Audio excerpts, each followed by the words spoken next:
Encore Revival, America, July 17, 2017.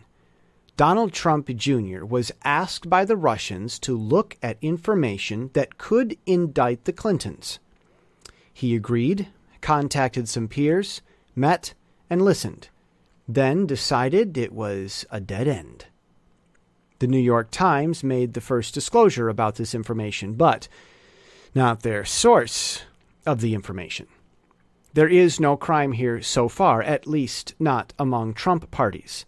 Listening once is always good, yet opposition claims that Trump received contributions, aka money, that Trump initiated in reaching out to the Russians, that Trump covered up this meeting, and that listening once surmounts to collusion. Many people in America do seem to think that hearing someone out is collusion, which is part of why so few Americans listen to each other. Many political candidates do receive money illegally. Questions come up in surplus regarding the Clinton Foundation and Bill Clinton's presidential campaign contributions. Many politicians have tried to cover up their meetings, memos, and communiques in the past, even deleting them when those communiques and memos are under a subpoena. It's all normal behavior for some people's value system, but not everyone's. Many questions arise about how the New York Times obtained information that hadn't been released concerning a family under FBI surveillance. Perhaps, since the FBI was watching, they might know who told the New York Times. But maybe not if they can't get their iPhones to work. More questions come up about the Russian lawyer and why she was allowed in by the DOJ during Obama years after she was flatly turned down for a visa. Involvement in the bickering between Obama and Putin come up, her lobbying for Russian objectives in Congress. It smells of Obama-style organizing, creating chaos that interrupts his goals while he asks for more power to achieve those goals he interrupts, which failed in the end for Obamacare. Or did it? Regardless, at the end of the Russia Newsgate scandal remains the question of ties to Russia, but not Trump's as much as Obama's. According to legal opinions, the specific accusations against Trump about the meeting with Russians so far look false. The concerned activities are not illegal, and both the concerned activities and the thus far false accusations have happened with other political figures who were not pursued as Trump is. Why is there such imbalance of attention? While the very suffix "gate" and many other statements have compared this scandal to Nixon's Watergate cover-up, one fundamental difference remains. Nixon's wrongdoing happened under his great power as sitting president, as he sought dirt to fight political opponents during an election. Though this happened during an election, and it concerned attempts to uncover dirt between political opponents, Trump wasn't the sitting president with the great power. Someone else was. And that someone else's use of that great power is also being called into question.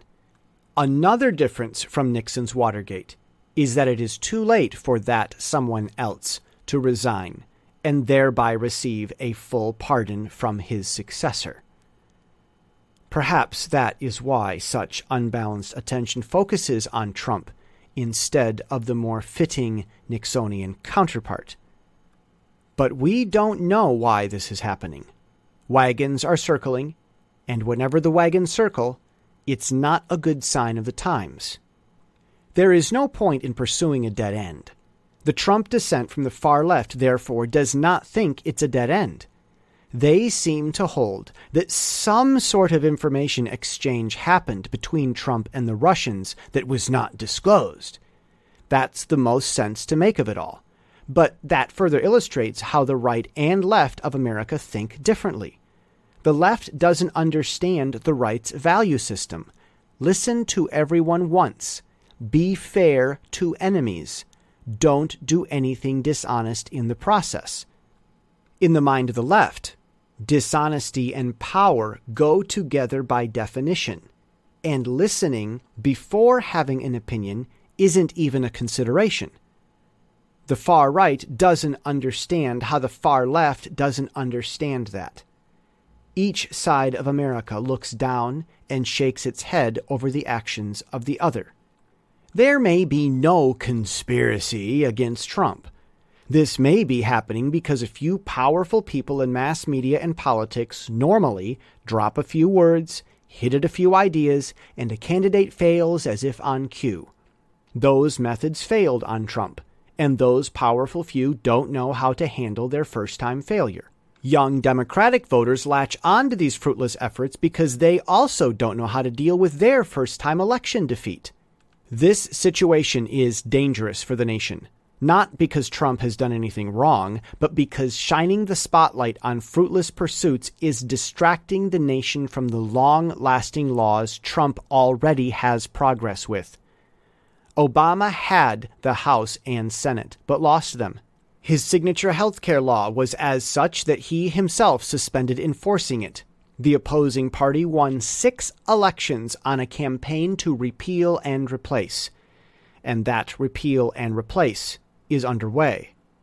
He issued many executive orders which were thrown to the wind the day he left office, and, most importantly, he failed on the primary pro-government argument of the American left, building roads and bridges. Obama didn't build and maintain the roads and bridges. Trump is building and maintaining them instead. In fact, Trump is doing everything Obama didn't. But the nation isn't watching what Trump does. Trump has zero accountability from the press or the public on his work as president. Instead, all of Trump's opposition are chasing imaginary ghosts in the closet, monsters under the bed, and using convincing fake rhetoric to talk about it. God forbid Trump, as president, actually do anything that's genuinely wrong. No one would notice. Democratic Senators Feinstein, Franken, and others plan to vote for Trump's nominee for FBI director. Their reasons include that he will follow the Constitution, not serve the will of the president, and follow due process. Feinstein did not mention when she changed her position since the last time she voted on nominees, but that change is finally coming. Encore. Revival is returning to America.